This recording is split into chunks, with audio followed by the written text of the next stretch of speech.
धर्मस्थला के 11वें स्थान के पास जब खुदाई की गई तो उसमें से बहुत ज्यादा कंकाल मिले हैं, साथ ही नरमुंड मिला है। अब नरमुंड मिलने की पीछे की कहानी आपको अच्छे से समझाएंगे, लेकिन उससे पहले जान लीजिए जो सफाई कर्मी है वो पुलिस वालों को जानबूझकर 11वें स्थान पर खुदाई करने से रोकता है। बताएंगे इस डिकोडिंग क्राइम के अंदर, और क्यों जंगल की बीचों बीच लेकर जाता है और सुबह से लगभग 5 से 6 घंटे बीत जाते हैं पुलिस वालों को खुदाई करने में। और अभी भी जब हम इस वीडियो को रिकॉर्ड कर रहे हैं अभी भी खुदाई पूरी नहीं हुई है, लेकिन वहां से जो चीजें सामने आ रही हैं, पता यह लगा है कि 11वें स्थान के पास से बहुत ज्यादा कंकाल और नरमुंड मिले हैं। अब मैं आपको समझाने की कोशिश करता हूं कि नरमुंड मिलना क्यों ज्यादा जरूरी है। दरअसल मेरे पीछे ये जो कंकाल आप देख रहे हैं, ये जो कंकाल है ये एक तरीके से हमारे स्टूडियो में हमने रखा है आपको समझाने के लिए,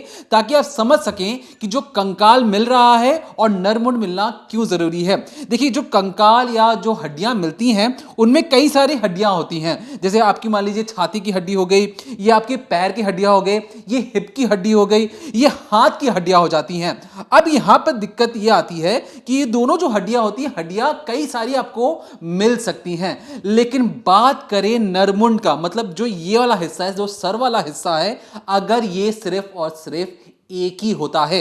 हाथ दो हो सकते हैं, हाथ की हड्डियां हो सकती हैं, जो छाती की जो हड्डियां हैं वो कई सारी हो सकती हैं, लेकिन जो नरमुंड है, जो सिर की जो हड्डी है, वो सिर्फ और सिर्फ एक ही हो सकती है। और इसका मतलब साफ होगा कि नरमुंड मिलने का मतलब वो एक इंसान की एक हड्डी है, ना कि उसके हाथ पैर काटे गए हैं, बल्कि उसे सीधा दफनाया गया है। अब आपको हम ले चलेंगे, ग्राउंड रिपोर्ट दिखाएंगे, बिल्कुल एक्सक्लूसिव तस्वीर दिखाएंगे जहां पर खुदाई चल रही है।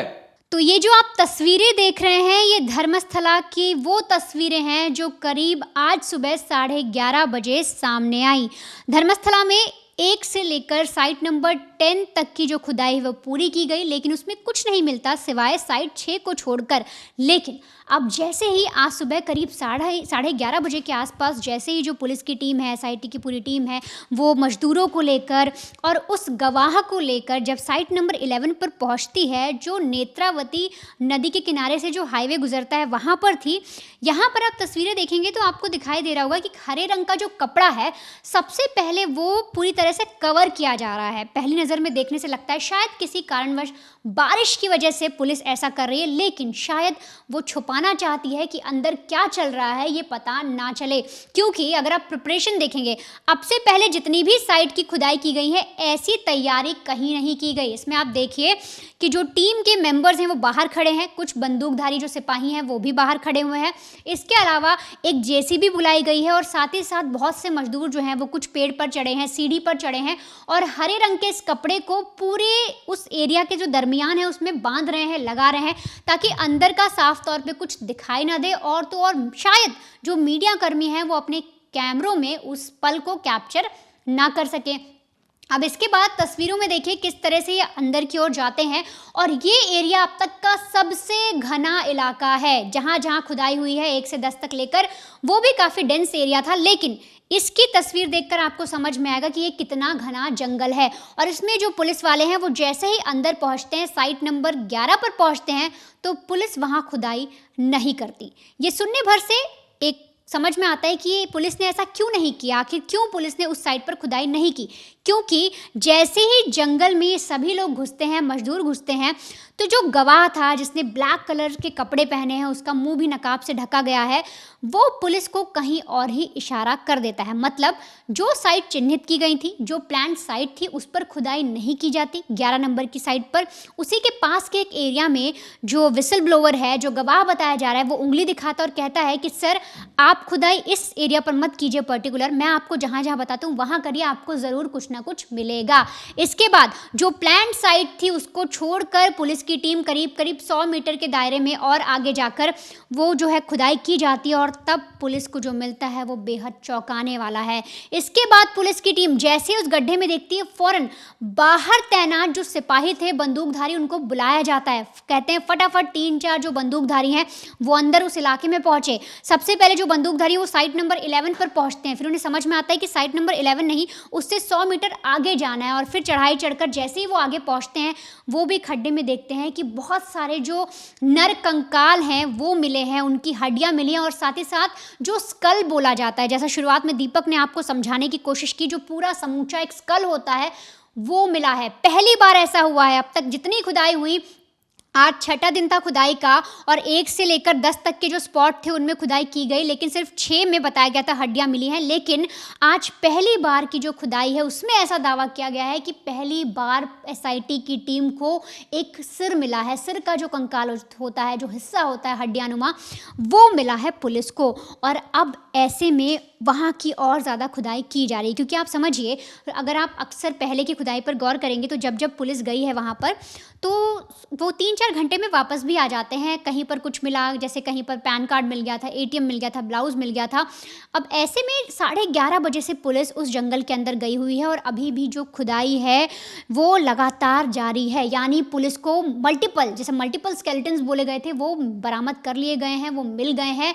और अब जिस तरह से गवाह पर सवाल उठ रहे थे, अब ये केस और मजबूत हो सकता है। और पुलिस अब तक बाहर नहीं आई है, इसका अनुमान यही है कि अंदर अभी भी जो खुदाई है वो चल रही है। लेकिन ऐसे में तमाम तरीके के सवाल उठने लाजमी है। किस पर? एक जज साहब पर। अब हम ऐसा क्यों कह रहे हैं कि जज पर सवाल उठने चाहिए? ये अपने आप में बहुत बड़ी बात है, क्योंकि एक जज साहब हैं, अगर मैं उनका आपको नाम बताती हूँ, नाम है विजय कुमार राय बी। ये वही जज हैं जिन्होंने कई सारे मीडिया पर्सन्स, कई सारे वेबसाइट लिंक्स पर, कई सारे एक्टिविस्ट पर, कई सारे चैनल्स पर, जो कन्नड़ा के चैनल्स थे, उन पर एक तरीके से बैन लगाया, उनको बंद करने की बात की। और साथ ही साथ ये भी कहा, एक ऑर्डर भी पास किया कि जो भी कुछ स्पेशल लोगों के नाम, यानी कि आज मैं आपके सामने वो नाम लेती हूँ, वीरेंद्र हेगड़े, और उनसे रिलेटेड जो भी और ऐसे नाम हैं उनको लिया जाएगा, उस जगह का नाम लिया जाएगा, उनके कॉलेज का नाम लिया जाएगा। तो आपको लिंक्स हटाने पड़ेंगे, आपको अपने यूट्यूब के वीडियो हैं जो है वो डाउन करने पड़ेंगे, उन्हें या तो प्राइवेट करिए या डिलीट करिए। और सेम ऐसा ही नोटिस हमारे पास भी आया था। हमने भी जो वीडियोज़ आपके लिए बनाए, चाहे वो सौजन्या केस पर हो, चाहे धर्मस्थला पर हो, उस पर हमारे पास, यानी जो डिकोडिंग क्राइम हमने किया, उन वीडियोस पर भी एक तरीके से उसको प्राइवेट करने या डिलीट करने के लिए एक ऑर्डर आया था।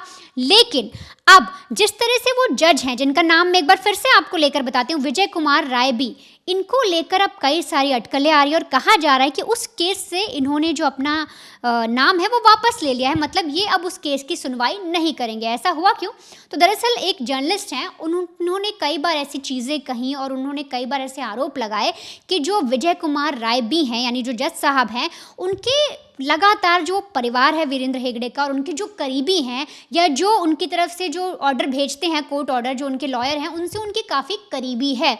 और इसीलिए वो ऐसे ऑर्डर पास कर रहे हैं, बड़ी आसानी से कह देते हैं कि इस केस में कभी भी वीरेंद्र हेगड़े का नाम ना लिया जाए, इस जगह का नाम ना लिया जाए, उनके कॉलेज का नाम ना लिया जाए, उनके लोगों का नाम ना लिया जाए। उन्होंने ऑर्डर पास किया और कहा था कि 300 मीडिया चैनल्स, कर्नाटका के 300 मीडिया चैनल्स जिन्होंने एक समय पर यह खबर दिखाई, वीरेंद्र हेगड़े का नाम लिया, उनके कॉलेज का नाम लिया, उनको बैन करने के लिए कहा।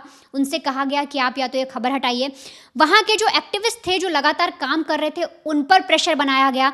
और साथ ही साथ 8,882 वीडियो लिंक्स थे, उन्हें हटाने को कहा गया। मतलब कि जिसमें हमारा वीडियो भी जो हमने बनाया वो भी है। इसके अलावा और भी ऐसे वीडियोस हैं कि अगर आपने सौजन्या केस पर, धर्मस्थला में जो भी हुआ, जो बताया जा रहा है लड़कियों के साथ इतना अन्याय हुआ, 100 से ज़्यादा लड़कियां जो हैं गायब बताई जा रही हैं, कहा गया उनके साथ रेप किया गया, उन्हें मारा गया, उन्हें डीजल से जला दिया गया, उनकी लाशें दफना दी गई।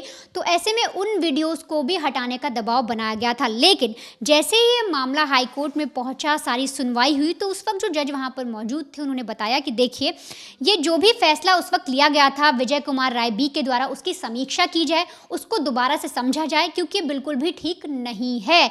इस तरह से अगर कोई ऐसा केस है, किसी पर आरोप लग रहे हैं, कोई केस चल रहा है, तो अगर मीडिया पर्सन्स हैं, कुछ चैनल्स हैं, कोई स्टोरी में अगर इस तरह से नाम लिए जा रहे हैं, तो वो गलत नहीं है। और उन्होंने उस फैसले की समीक्षा करने को कहा है।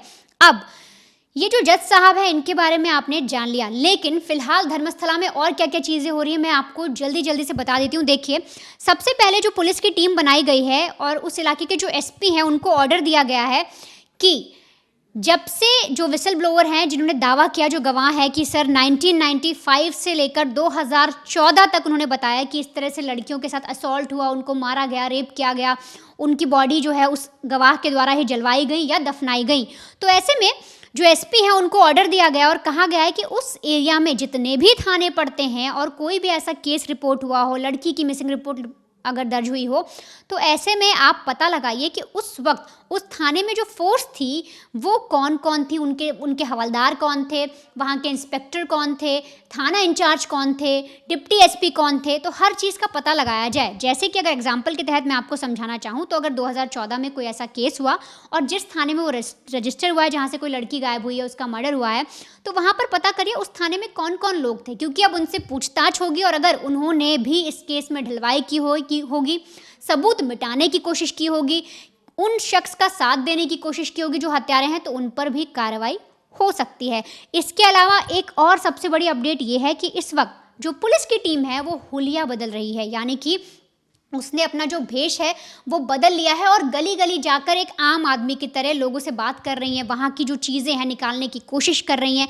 क्योंकि अगर पुलिस अपने पोशाक में जाएगी, अपनी टीम के साथ जाएगी, तो हो सकता है लोकल लोग उनको इतनी ज़्यादा जानकारी ना दे पाएँ, वो डर जाएं, बड़े लोगों से डर जाएं। तो ऐसे में जो पुलिस की टीम है वो हुलिया बदल कर एक कॉमन ड्रेस में बिल्कुल सिविलियंस की तरह वहाँ पर जाती है, उनसे पूछती है कि भाई यहाँ पर क्या चल रहा है, खुदाई का काम चल रहा है, अच्छा कुछ ऐसा हुआ था कि नहीं हुआ था, क्या सच में लड़कियों को मारा जाता था। इस तरह से वो पूरी अपडेट निकालने की कोशिश कर रही हैं। लेकिन फिर से वही बात कि साइट नंबर 11 के पास जब अनप्लान्ड जगह पर जो विसल ब्लोवर है, जो गवाह है, जब उसने कई सारी जगह बताई और वहाँ पर जब खुदाई हो रही है तो मल्टीपल जो स्केलेटन मिले, साथ ही एक साड़ी भी मिली है, उस पर भी जांच होगी। और अब जैसे ही पुलिस की टीम यहाँ से निकलने की कोशिश करेगी, हम भी कोशिश करेंगे, हमारे रिपोर्टर भी कोशिश करेंगे कि वो क्या क्या चीज़ें उन्हें वहाँ से मिलती हैं, कौन से बॉक्स में रखकर ले जाया जा रहा है, क्या अवशेष मिले हैं, वो सारी चीज़ों की जानकारी आपको दी जाए। लेकिन अब आपको समझना होगा एक ऐसे शख्स के बारे में जिसने जो एसआईटी बनी है, जो पुलिस की पूरी टीम बनी है, उनके भी होश उड़ा दिए हैं। नाम है जयंत। अब आखिर ये कौन है और इनके दावों ने कैसे हर किसी का जो दिमाग है वो एक तरीके से खोल कर रख दिया है। और अब इस केस में एक नई कहानी सामने आ गई कि कैसे जो पुलिस की टीम थी उस टाइम पर जब उन्हें बताया जाता था कि सर एक 13-14 साल की बच्ची की लाश हमें मिली है, चलकर देख लीजिए, तो एक हफ्ते 10 दिन तक कोई आता ही नहीं था। और 10 दिन बाद एक पुलिस ऑफिसर आता है, सिर्फ एक पुलिस ऑफिसर ऑटो से आता है, उस लड़की की फ़ोटो खींचता है और खुद ही गड्ढा खोद के उस लाश को वहाँ पर दफना देता है। और जब लोकल्स पूछते हैं, वो आरटीआई एक्टिविस्ट पूछते हैं, तो उनसे साफ तौर पे कह दिया जाता है इन सब चीज़ों में मत पड़ो, एक 30 से 40 साल की जो औरत है शायद उसकी लाश थी, कोई बच्ची नहीं थी। तो कैसे पुलिस की जो टीम थी, जो पुलिस वाले थे, वो खुद कहीं ना कहीं एक ऐसे क्राइम को अंजाम दे रहे थे। एक शख्स जयंत जो सामने आए, उन्होंने क्या क्या बताया और इस कहानी में कैसे उन्होंने ऐसे खुलासे किए जो जानने भर से आपका जो कलेजा है वो कांप उठेगा। देखिए, अभी जब हम इस वीडियो को रिकॉर्ड करें तो हमारे पास एक इन्फॉर्मेशन आई है, बिल्कुल एक्सक्लूसिव इन्फॉर्मेशन, जिसमें ये कहा गया है कि देखिए 11वें स्थान और जो 12वां स्थान था, जो आसपास ही थे, दोनों बहुत मुश्किल से 6-7 कदम दूरी पर थे, वहाँ से दूर खुदाई तो चल ही रही है। लेकिन आपको पता था कि टोटल 13 निशान बनाए गए हैं जहां पर कहा गया था कि हड्डियां मिल सकती हैं, लेकिन गुप्त तरीके से 14 और 15 लोकेशन भी पुलिस के हाथ लगी है और पुलिस इसे जानबूझकर किसी को नहीं बताना चाहती है। मकसद यह है कि शायद जो अपराधी हैं वो पहले से सचेत हो जाए, क्या किसी भी तरीके से। सोचिए, 1 से लेकर 10 वाले जो स्थान थे वहां पर कहीं पर भी इस तरीके के जो पुख्ता सबूत नहीं मिल पा रहे थे। 6वां स्थान था जहां पर जबड़ा, 5 दांतें और जो पैरों की हड्डियां जरूर मिली थी। लेकिन आपको अंदर की बात बताएं, जो हमारे सूत्र ये भी बता रहे हैं कि जो हड्डी है इसे 40 साल पहले दफनाया गया था। तो मतलब जो सफाई कर्मी क्लेम कर रहा है कि अब 20 साल पहले 1995 से लेकर 2014 तक उसने जो दफनाई हैं, तो उस बात में विरोधाभास है और इस तरीके से माना जा रहा है कि ये वो वाली हड्डियां नहीं हो सकती हैं। लेकिन 1 से लेके 10 की बात करें, वहां पर खुदाई में ऐसी कोई चीजें नहीं मिली हैं। 1 से लेके जो 6 की जो चीजें हैं वहां पे पानी भर रहा था, तो इसलिए 15-15 फुट तक खुदाई हो रही थी। लेकिन जो 7 से लेके जो 10 जो खड्डे थे उसे 6 फुट बाई 5 फुट, मतलब कहने का मतलब एक नॉर्मल इंसान की हाइट अगर आप देखें तो 6 फुट के आसपास होती है, उतना एक लंबे इंसान जितना खुदाई, और 5 फुट चौड़ा खोद कर चेक किया जा रहा था, मिट्टी को छाना जा रहा था कि कहीं पर भी कोई सबूत मिले तो उस पर कार्रवाई हो। लेकिन अंदर की बात आपको बता दें, 1 से लेकर 10 पे नहीं मिला।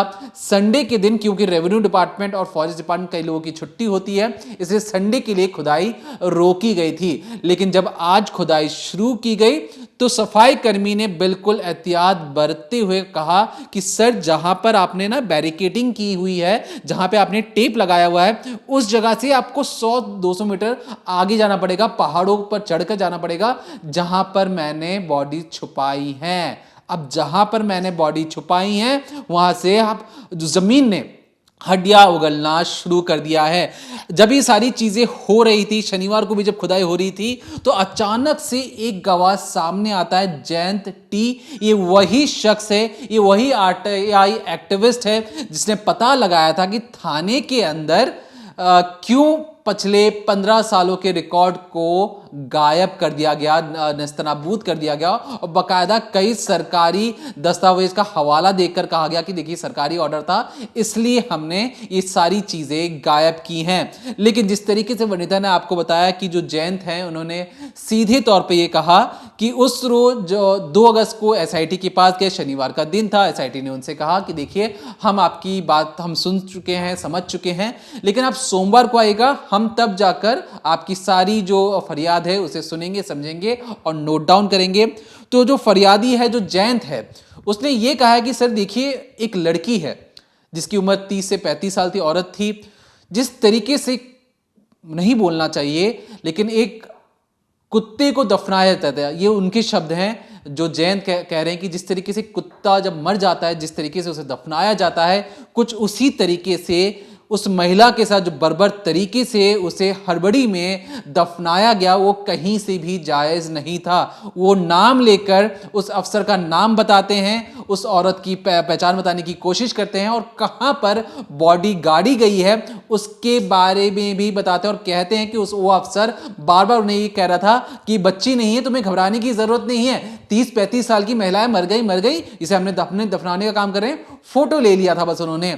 तो उनकी दरख्वास्त है कि उन्हें ये सारी चीजें पता थी, लेकिन उनकी हिम्मत नहीं हो रही थी। लेकिन जिस तरीके से सफाई कर्मी ने आकर तहलका मचा दिया है, बहुत सारी बातें बोली हैं, तो उसे देखकर जयंत को लगा कि उसे भी सामने आना चाहिए और लोगों को बताना चाहिए, पुलिस को बताना चाहिए कि किस तरीके से धर्मस्थला के उस जगह पर इस तरीके से औरतों को गायब किया जा रहा है। अब उसके बाद अब उस जगह पर खुदाई होगी कि नहीं होगी, फिलहाल के लिए ये चीजें अभी तक एसआईटी ने खुले तौर पर नहीं बताई है। लेकिन जिस तरीके का उसका जो क्लेम है, वो जो अफसर है, अफसर ने क्यों हड़बड़ी में फोटो खींचने के बाद उस पर क्या कार्रवाई की, अगर कार्रवाई नहीं की तो क्यों नहीं की, क्या मकसद था, इसके बारे में भी एसआईटी जांच करेगी।